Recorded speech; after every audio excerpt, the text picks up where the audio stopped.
Kubara igice cya 8. Uwiteka abwira Mose ati bwira Aroni uti nushyira y'amatabaza ku gitereko cyayo ajya amurika imbere yacyo uko ari 7. Aroni abigenza atyo, ashyira ayo matabaza ku gitereko uburyo butuma amurikira imbere yacyo uko Uwiteka yategetse Mose. Uku niko kuremwa kw'icyo gitereko cyaremwe mu izahabu icuzwe, uhereye ku ndiba yacyo n'uburabyo bwo kuri cyo cyaremwe mu izahabu icuzwe. Uko icyitegererezo cyari kiri, Uwiteka yeretse Mose aba ariko Mose akiremesha. Uwiteka abwira Mose ati robanura Abalewi mu Bisiraheli, ubahumanure ubangenzereze utyo kugira ngo ubahumanure ubamisheho amazi y'impongano y'ibyaha, biyogosheshe umubiri wose, bamese imyenda yabo bihumanure, maze bende ikimasa cy'umusore n'ituro ryo guturanwa nacyo ry'ifu y'ingezi yavuganywe n'amavuta yerayo, wende n'ikimasa cy'umusore kindiho igitambo cyo gutambirwa ibyaha. Umurike Abalewi imbere y'ihema ry'ibonaniro, uteranye iteraniro ry'Abisiraheli ryose. Umurike Abalewi imbere y'Uwiteka, Abisiraheli babarambikeho ibiganza. Aroni azunguriza Abalewi imbere y'Uwiteka, babe ituro rijungujwe, babe mu cyimbo cy'Abisiraheli, babe abo gukora umurimo w'Uwiteka. Abalewi barambike ibiganza mu mpanga z'ibyo bimasa, utambire Uwiteka kimweho igitambo gitambirwa ibyaha n'ikindiho igitambo cyoswa, ubihongerere Abalewi. Ushyire Abalewi imbere ya Aroni n'abana be, ubazunguze babe ituro rijungurijwe Uwiteka. Uko aba ariko utandukanya Abalewi n'Abisiraheli bandi, Abalewi baba banjye. Maze Abalewi babone kwinjirira gukora imirimo yo mu ihema ry'ibonaniro. Ubahumanure ubazunguze babe ituro rijungujwe, kuko mbahawe rwose mu Bisiraheli. Mbitoreye gusubira mu cyimbo cy'abana b'uburiza bose, imfura z'Abisiraheli zose, kuko uburiza bw'Abisiraheli bwose ari ubwanjye. Nubwo abantu nubwo amatungo nabwiyereje kuri wa munsi niciragaho uburiza bwo mu gihugu cya Egiputa bwose. None ntoya Abalewi mu cyimbo cy'imfura z'Abisiraheli zose, kandi nahereye Aroni n'abana be Abalewi kugira ngo babe babo mu Bisiraheli, bakorere mu ihema ry'ibonaniro imirimo ikwiriye Abisiraheli, bahongerere Abisiraheli kugira ngo Abisiraheli badaterwa n'umuze nibigira hafi ya hera. Uko niko Mose na Aroni n'iteraniro ry'Abisiraheli ryose bagenza Abalewi, uko Uwiteka yategetse Mose ku by'Abalewi kose aba ariko Abisiraheli babagenza. Abalewi bihumanure ibyaha, bamese imyenda yabo. Aroni abazungurize imbere y'Uwiteka, babe ituro rijungujwe. Aroni abahongerere kubahumanura, maze Abalewi babone kwinjira gukora imirimo yabo mu ihema ry'ibonaniro imbere ya Aroni n'abana be. Uko Uwiteka yategetse Mose ku bw'Abalewi aba ariko babagenza. Uwiteka abwira Mose ati ibi ni byo nkubwira ku Balewi, abamaze imyaka y'ubukuru 25 cyangwa isaga, binjire mu bugaragu bw'ihema ry'ibonaniro, bajye barikoreramo imirimo. Nibamara imyaka y'ubukuru 50, bave muri ubwo bugaragu, be kugumya gukora imirimo iruhije, ariko bajye bafasha bene wabo mu ihema ry'ibonaniro kurinda ibyo banijijwe, be gukora imirimo iruhije. Uko aba ari kugenza Abalewi ku by'imirimo yabo. Kubara igice cya 9. Uwiteka abwira Mose mu butayu bwa Sinayi mu kwezi kwa mbere ko mu mwaka wa 2, uhereyeho bavire mu gihugu cya Egiputa ati kandi Abisiraheli baziririze Pasika mu gihe cyayo cyategetswe. Ku munsi wa 14 w'uku kwezi nimugoroba aba ariho muzayiziririza nk'uko igihe cyayo cyategetswe. Muzayiziririze mukurikiza amategeko yayo yose n'imigenzo yayo mwabwirijwe yose. Mose abwira Abisiraheli ngo baziririze Pasika. Bayiziririza mu kwezi kwa mbere ku munsi wako wa 14 nimugoroba, bari mu butayu bwa Sinayi, uko Uwiteka yategetse Mose kose aba ariko Abisiraheli bagenza. Hariho abantu bahumanijwe n'intumbi y'umuntu, ntibabasha kuziririza Pasika kuri uwo munsi. Baza imbere ya Mose na Aroni kuri uwo munsi, baramubwira bati twahumanijwe n'intumbi y'umuntu, ariko byatuburiza iki gutambira Uwiteka igitambo mu gihe cyacyo cyategetswe hamwe n'Abisiraheli bandi? Mose arabasubiza ati nimwe muretse mbaze numva iki Uwiteka ari butegeke ibyanyu. Uwiteka abwira Mose ati bwira Abisiraheli uti nihagira umuntu muri mwe cyangwa mu rubyaro rwanyu uhumanywa n'intumbi cyangwa uri mu rugendo rwa kure, nubwo bimeze bityo aziririze Uwiteka Pasika mu kwezi kwa 2 ku munsi wako wa 14 nimugoroba, aba ariho bayiziririza. Bayirishe imitsima itasembuwe n'imboga zisharira, he kugira inyama zayo baraza ngo zigeze mu gitondo, kandi he kugira igufwa bavuna, uko itegeko rya Pasika ryose riri aba ariko bayiziririza. Ariko umuntu udahumanye kandi ntabe mu rugendo akareka kuziririza Pasika azacibwe mu bwoko bwe, kuko atatambiye Uwiteka icyo gitambo mu gihe cyacyo cyategetswe, uwo muntu azagibwaho n'icyaha cye. kandi umunyamahanga nasuhukira muri mwe agashaka kuziririza Uwiteka Pasika, akurikiza itegeko rya Pasika n'imigenzo yayo yabwirijwe. Umunyamahanga na kavukire muzabasangize itegeko. Umunsi ubuturo bwera bwashinzwe, cya gicu gitwikira ubwo buturo ari bwo hema ry'ibihamya, kandi nimugoroba kiba ku buturo gisa n'umuriro kigeza mu gitondo. Uko niko byabaga iminsi yose, cya gicu cyarabutwikiraga nijoro kigasa n'umuriro. Kandi uko icyo gicu cyaterurwaga kuri iryo hema, Abisiraheli babonaga kugenda, kandi aho cyahagararaga akaba ariho Abisiraheli babamba amahema. Itegeko ry'Uwiteka niryo ryahagurutsaga Abisiraheli, kandi akaba ariryo ribabambisha amahema. Igihe cyose icyo gicu cyamaraga ku buturo bwera, bakimaraga aho babambye amahema. Iyo igicu cyamaraga iminsi myinshi ku buturo, Abisiraheli bitonderaga icyo Uwiteka yabihanangirije ntibagende. Ubundi icyo gicu cyamaraga iminsi mike ku buturo, maze itegeko ry'Uwiteka rikabagumisha aho babambye amahema, akaba ari ryo ribahagurutsa. Ubundi cyabugumagaho gihereye nimugoroba kikageza mu gitondo. Cyabuterurwaho mu gitondo bagahaguruka, cyangwa cyabwirirwaho kikaburaraho, maze kikabuterurwaho bagahaguruka.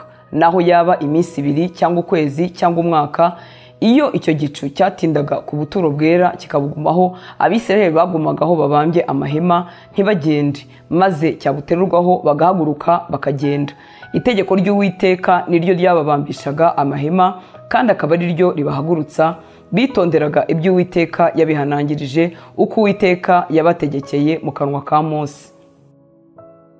Kubara igice cya 10.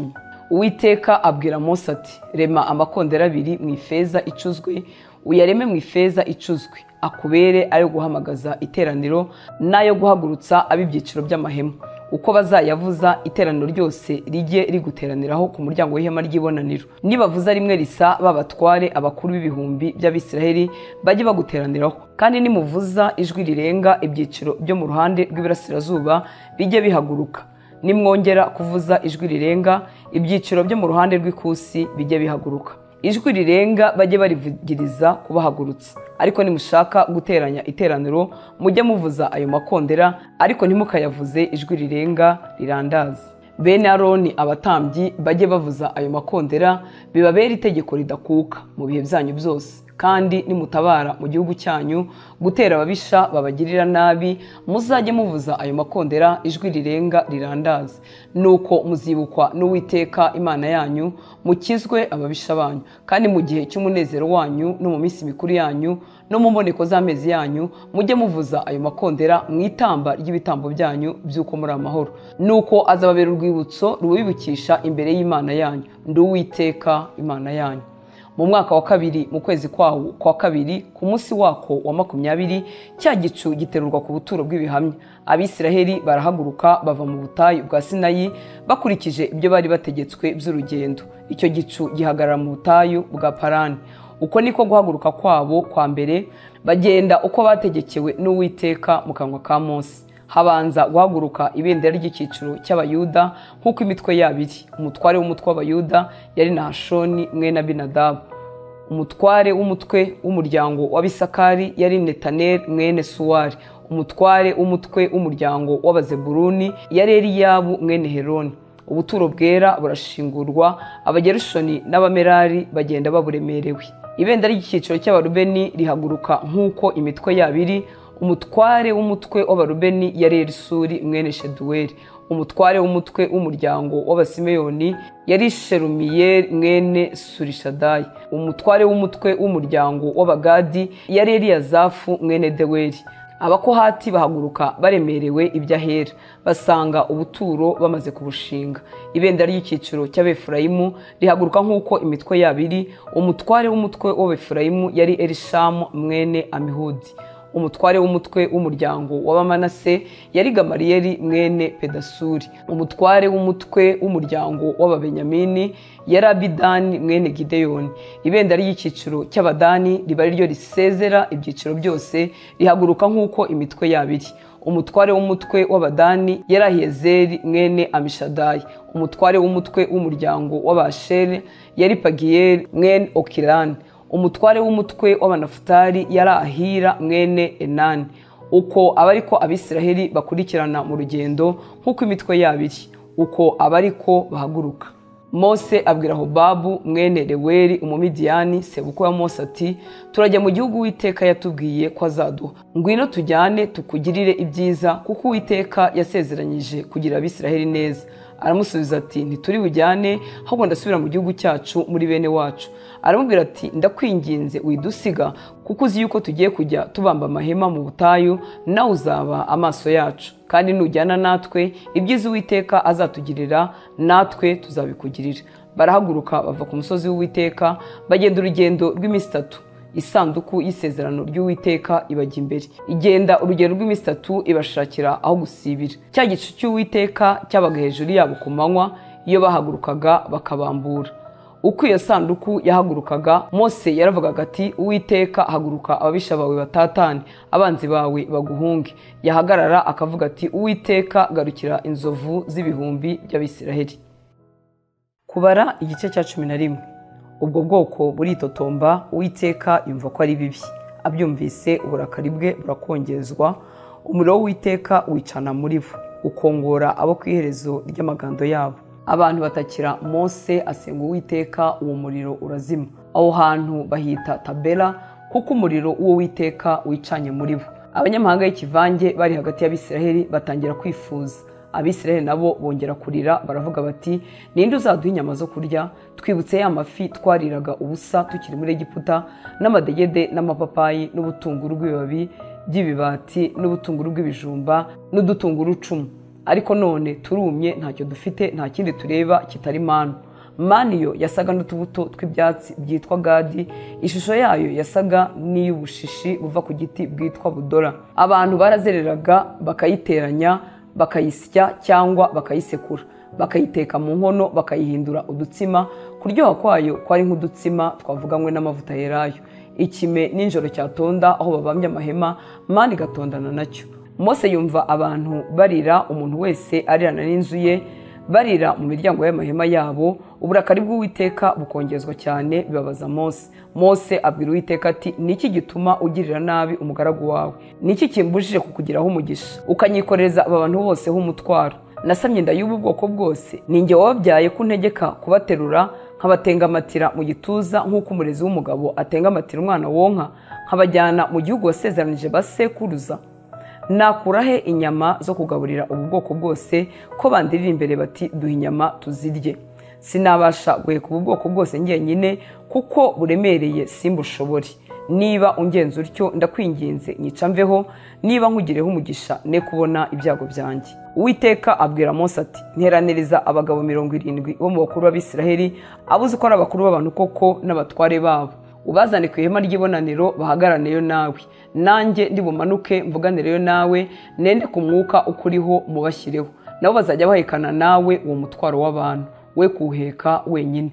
Kandi bwira abantu uti mwiyereze umunsi w'ejo kandi muzarya inyama, kuko muririye mu matwi y'Uwiteka mukavuga muti ninde uzaduha inyama zo kurya ko twari tumereye neza muri Egiputa? Nicyo gitumye Uwiteka azabaha inyama mukazirya. Ntimuzazirya umunsi umwe cyangwa 2 cyangwa 5 cyangwa 10 cyangwa 20, ahubwo muzazirya ukwezi kose, mugeze aho zizabatungukira mu mazuru zikababihira. Kuko mwanzi Uwiteka uri muri mwe, mukamuririra imbere muti twaviriye iki muri Egiputa? Mose aramusubiza ati ubwoko ndi hagati n'abagabo bigenza 6,000. Umva kuvuza uti nzabaha inyama bazirya ukwezi kose. Bazaba bagira imikumbi n'amashyo byo kubahaza, cyangwa amafi yo mu nyanja yose azabateranirizwa yo kubahaza. Uwiteka abwira Mose ati mbese amaboko y'Uwiteka abaye magufi? None urareba yuko ijambo ryanjye rigusohorera cyangwa ritagusohorera.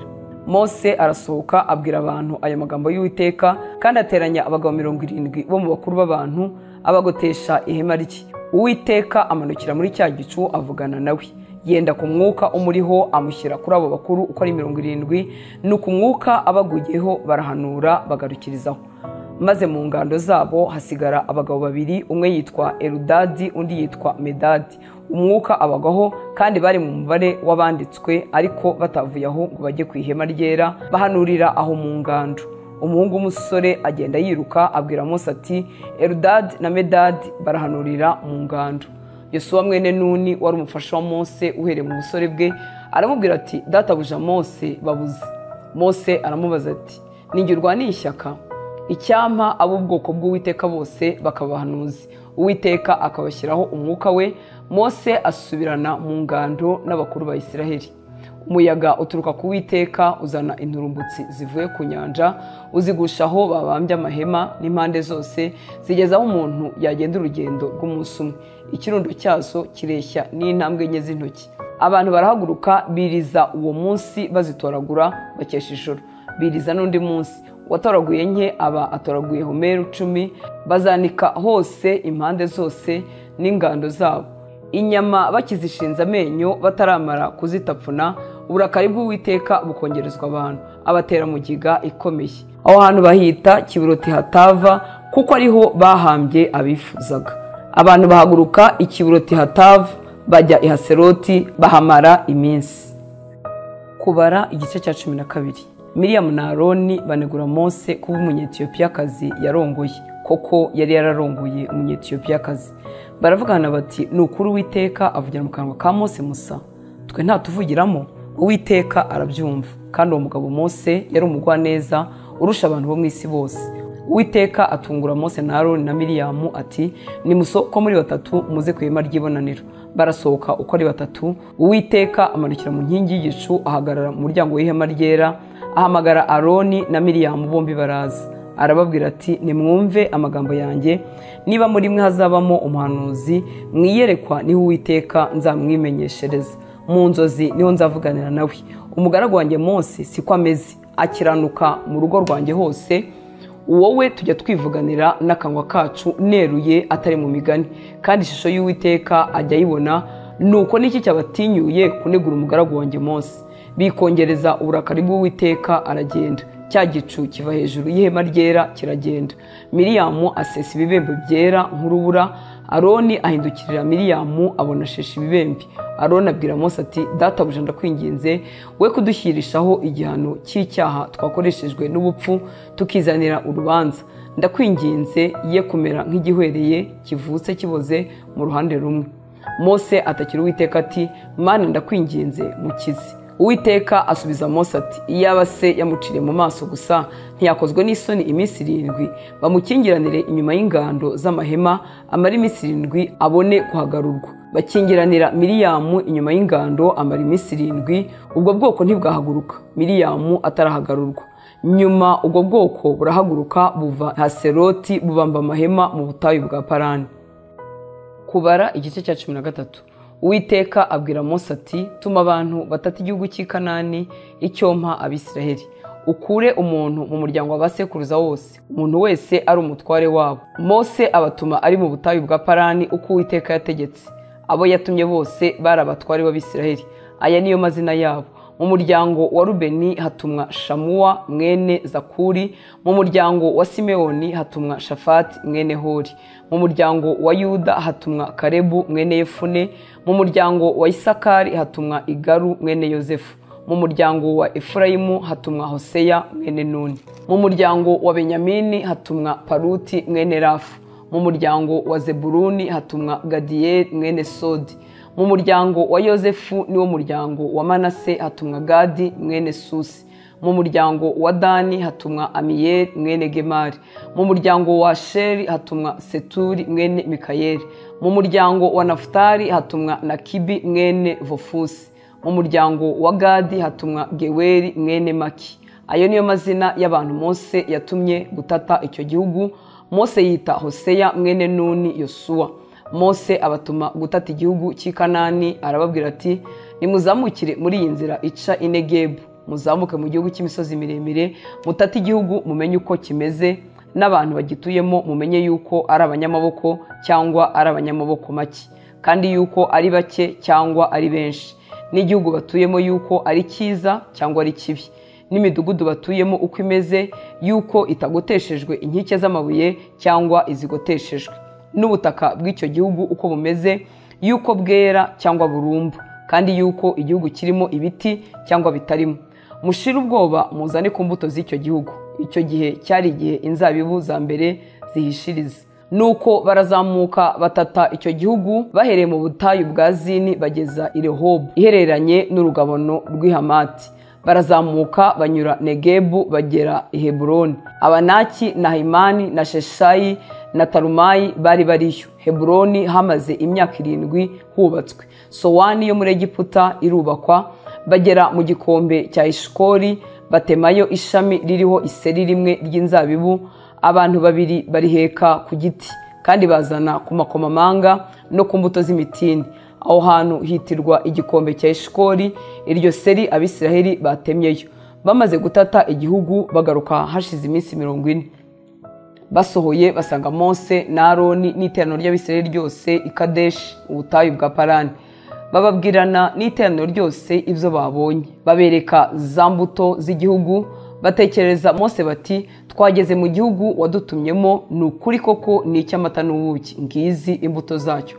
Ariko abantu bagituyemo ni abanyamaboko, kandi imidugudu yabo igoteshejwe inkike z'amabuye, kandi ni manini cyane, kandi twabonyeyo Abanaki.